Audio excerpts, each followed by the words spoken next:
ओम शांति। 16 अप्रैल 2021 की साकार मुरली है। बाबा ने कहा, मीठे बच्चे, अल्फ और बे को याद करो तो रमणीक बन जाएंगे। बाप भी रमणीक है तो उनके बच्चे भी रमणीक होने चाहिए। प्रश्न है, देवताओं के चित्रों की कशिश सभी को क्यों होती है? उनमें कौन सा विशेष गुण है? उत्तर है, देवताएं बहुत रमणीक और पवित्र हैं। रमणीकता के कारण उनके चित्रों की भी कशिश होती है। देवताओं में पवित्रता का विशेष गुण है, जिस गुण के कारण ही अपवित्र मनुष्य झुकते रहते हैं। रमणीक वही बनते हैं जिनमें सर्वदैवी गुण हैं, जो सदा खुश रहते हैं। ओम शांति। आत्माएं और परमात्मा का मेला कितना वंडरफुल है। ऐसे बेहद के बाप के तुम सब बच्चे हो, तो बच्चे भी कितने रमणीक होने चाहिए। देवताएं भी रमणीक हैं, परंतु राजधानी है बहुत बड़ी। सब एक रस रमणीक हो नहीं सकते। फिर भी कोई कोई बच्चे बहुत रमणीक हैं जरूर। रमणीक कौन होते हैं? जो सदैव खुशी में रहते हैं, जिनमें दैवी गुण हैं। ये राधे कृष्ण आदि रमणीक है ना, उन्हों में बहुत बहुत कशिश है। कौन सी कशिश है? पवित्रता की। क्योंकि इन्हों की आत्मा भी पवित्र है तो शरीर भी पवित्र है। तो पवित्र आत्माएं अपवित्र को कशिश करती है, उन्हों के चरणों में गिरती है। कितनी उनमें ताकत है। भल सन्यासी हैं, परंतु वह देवताओं के आगे जरूर झुकते हैं। भल कोई कोई बहुत घमंडी होते हैं, फिर भी देवताओं के आगे अथवा शिव के आगे झुकेंगे जरूर। देवियों के चित्रों के आगे भी झुकते हैं, क्योंकि बाप भी रमणीक हैं, तो बाप के बनाए हुए देवी देवताएं भी रमणीक हैं। उनमें कशिश है पवित्रता की। वह कशिश उन्हों की अभी तक भी चल रही है। तो जितनी इनमें कशिश है, उतनी तुम्हारे में भी कशिश होनी चाहिए। जो समझते हैं हम ये लक्ष्मी नारायण बनेंगे, तुम्हारी इस समय की कशिश फिर अविनाशी हो जाती है। सबकी नहीं होती है, नंबरवार तो है ना। फिर भविष्य में जो ऊंच पद पाने वाले होंगे, उनमें यहाँ ही कशिश होगी, क्योंकि आत्मा पवित्र बन जाती है। तुम्हारे में जास्ती कशिश उनमें है जो खास याद की यात्रा में रहते हैं। यात्रा में पवित्रता जरूर रहती है। पवित्रता में ही कशिश है। पवित्रता की कशिश फिर पढ़ाई में भी कशिश ले आती है। ये तुमको अभी पता पड़ा है। तुम उनके लक्ष्मी नारायण के ऑक्यूपेशन को जानते हो। उन्होंने भी कितना बाप को याद किया होगा। यह जो उन्होंने इतनी राजाई पाई है, वह जरूर राजयोग से ही पाई है। इस समय तुम यह पद पाने के लिए आए हो। बाप बैठ तुमको राजयोग सिखाते हैं। यह तो पक्का निश्चय कर यहाँ आए हो ना। बाप भी वही है, पढ़ाने वाला भी वही है, साथ भी वही ले जाने वाला है। तो यह गुण सदैव रहने चाहिए। सदैव हर्षित मुख रहो। सदैव हर्षित मुख रहो। सदैव हर्षित तब रहेंगे जब बाप अल्फ की याद में रहेंगे, तब बे की भी याद रहेगी, और इससे रमणीक भी बहुत होंगे। तुम बच्चे जानते हो, हम यहाँ रमणीक बन फिर भविष्य में ऐसा रमणीक बनेंगे। यहाँ की पढ़ाई ही अमरपुरी में ले जाती है। ये सच्चा बाबा तुमको सच्ची कमाई करा रहे हैं। ये सच्ची कमाई ही साथ चलती है 21 जन्मों के लिए। फिर भक्ति मार्ग में जो कमाई करते हो, वह तो है ही अल्पकाल सुख के लिए, वह कोई सदैव साथ नहीं देती। तो इस पढ़ाई में बच्चों को बड़ा खबरदार रहना चाहिए। तुम हो साधारण, तुमको पढ़ाने वाला भी बिल्कुल साधारण रूप में है, तो पढ़ने वाले भी साधारण ही रहेंगे। नहीं तो लज्जा आएगी। हम ऊंचे कपड़े कैसे पहने? हमारे मम्मा बाबा कितने साधारण हैं, तो हम भी साधारण हैं। ये क्यों साधारण रहते हैं? क्योंकि वनवाह में है ना। अभी तुमको जाना है, यहाँ कोई शादी नहीं करनी है। वो लोग जब शादी करते हैं तो कुमारी वनवाह में रहती है, मैले कपड़े पहनती, तेल आदि लगाती है, क्योंकि ससुर घर जाती है। ब्राह्मण द्वारा सगाई होती है। तुमको भी जाना है ससुर घर। रावणपुरी से रामपुरी अथवा विष्णुपुरी में जाना है। तो यह वनवाह का रिवाज इसलिए रखा है कि कोई भी अभिमान देह का व कपड़ों आदि का ना आए। किसी को हल्की साड़ी है, दूसरे को देखते हैं कि इनके पास तो ऊंची साड़ी है, तो ख्याल चलता है, सोचते हैं कि यह तो वनवाह में है नहीं। लेकिन तुम वनवाह में ऐसे साधारण रहते हुए कोई इतना ऊंचा ज्ञान दो, इतना नशा चढ़ा हुआ हो तो उससे भी देर लग जाए। भल बर्तन मांजते रहो व कपड़ा साफ करते रहो। तुम्हारे सामने कोई आए तो तुम झट उनको अल्फ की याद दिलाओ। तुमको वह नशा चढ़ा हुआ हो और सादे कपड़ों में बैठ किसी को नॉलेज देंगे तो वह भी वंडर खाएंगे, इनमें कितना उच्च ज्ञान है। यह ज्ञान तो गीता का है और भगवान का दिया हुआ है। राजयोग तो गीता का ज्ञान ही है। तो ऐसा नशा चढ़ता है जैसे बाबा अपना मिसाल बताते हैं। समझो हम बच्चों के साथ कोई खेल कर रहा हूँ, कोई जिज्ञासु सामने आ जाता है तो झट उनको बाप का परिचय देता हूँ।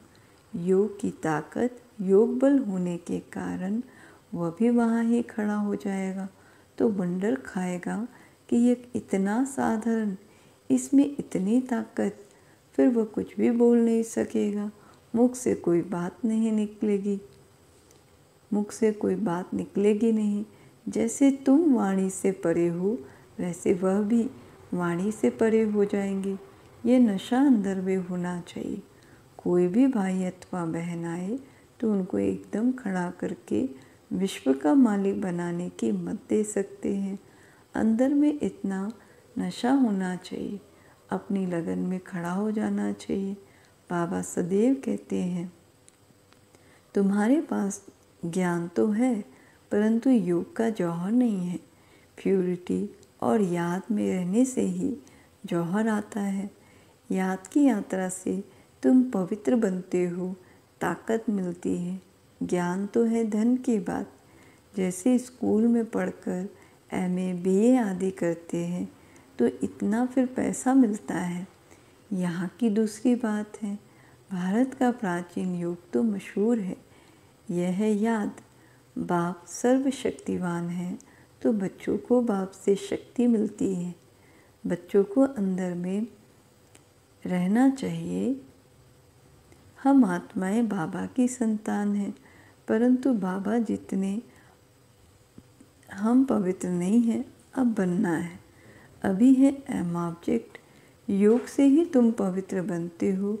जो अनन्य बच्चे हैं वह सारा दिन यही ख्यालात करते रहेंगे। कोई भी आए तो उनको हम रास्ता बताएं। तरस आना चाहिए। बेचारे अंधे हैं, अंधे को लाठी पकड़ा कर ले जाते हैं ना, यह सब अंधे हैं, ज्ञान चक्षु है नहीं। अभी तुम्हें ज्ञान का तीसरा नेत्र मिला है तो सब कुछ जान गए हो। सारे सृष्टि के आदि मध्य अंत को हम अभी जानते हैं। यह सब भक्ति मार्ग की बातें हैं।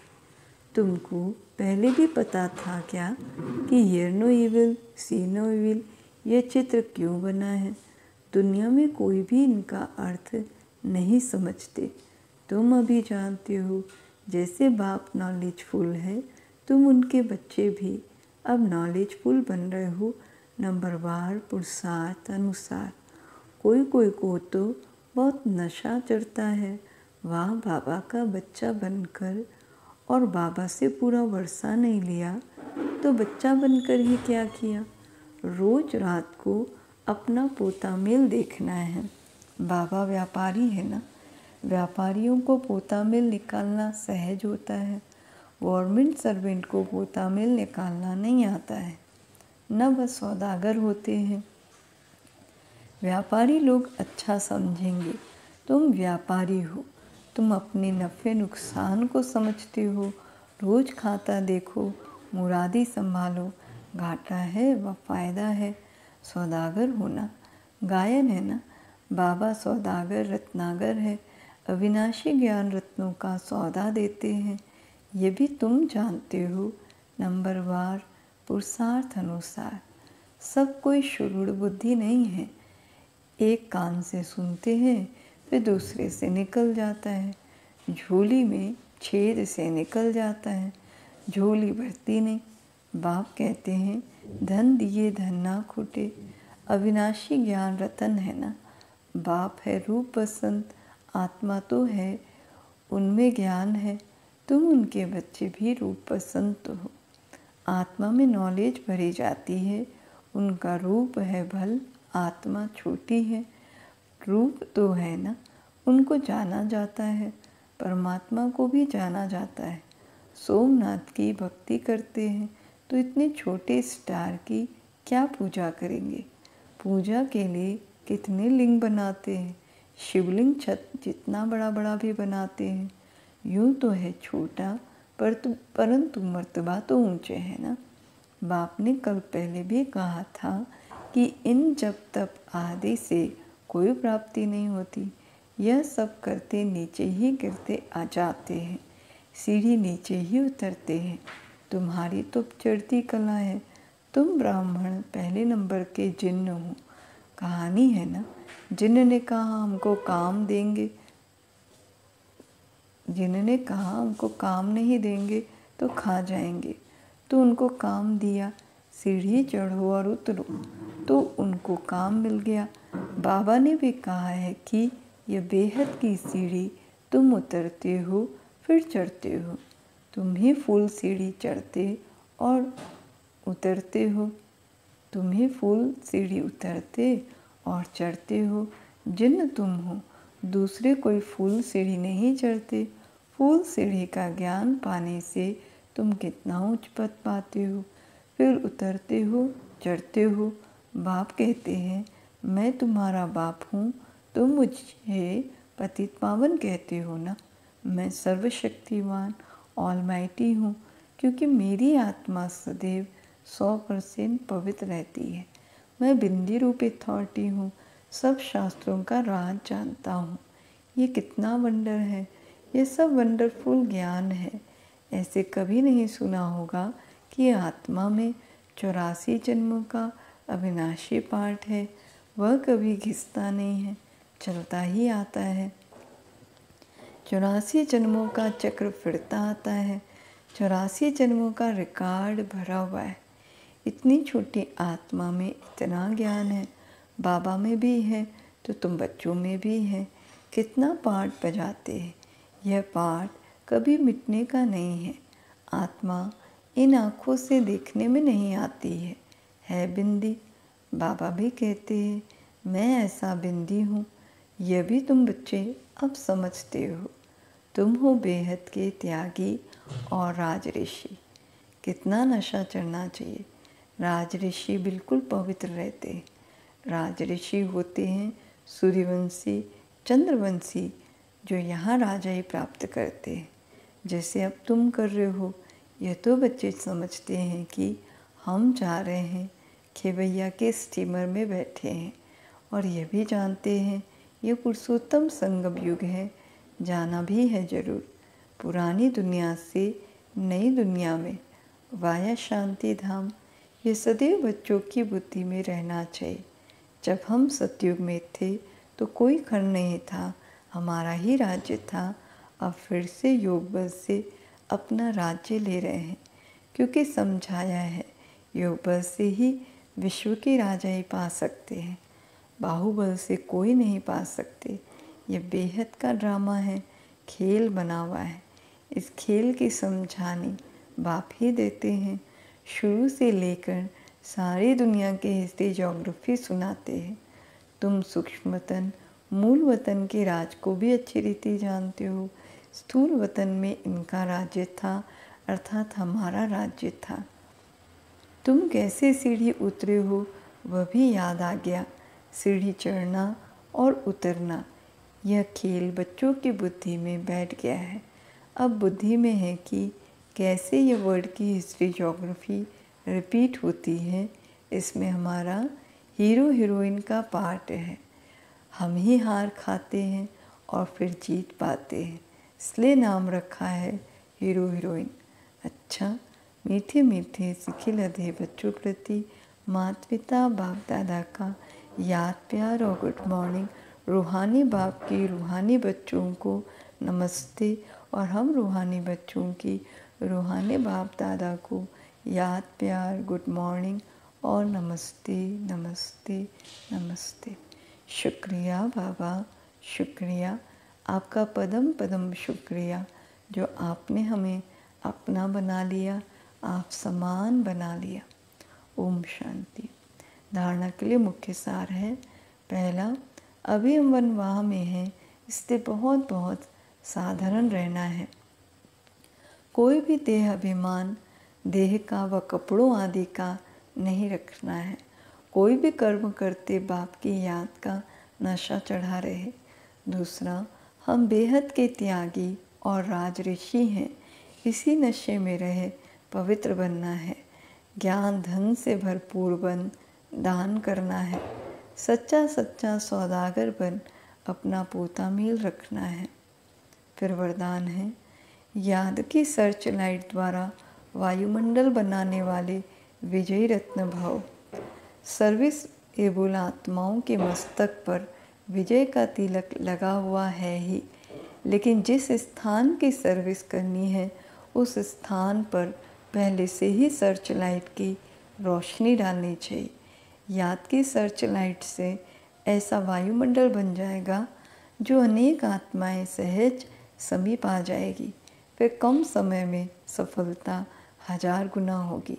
इसके लिए दृढ़ संकल्प करो कि हम विजयी रतन हैं, तो हर कर्म में विजय समाई हुई है। स्लोगन है, जो स्वयं को व दूसरों को डिस्टर्ब करे वो सेवा सेवा नहीं बोझ है। अच्छा, ओम शांति।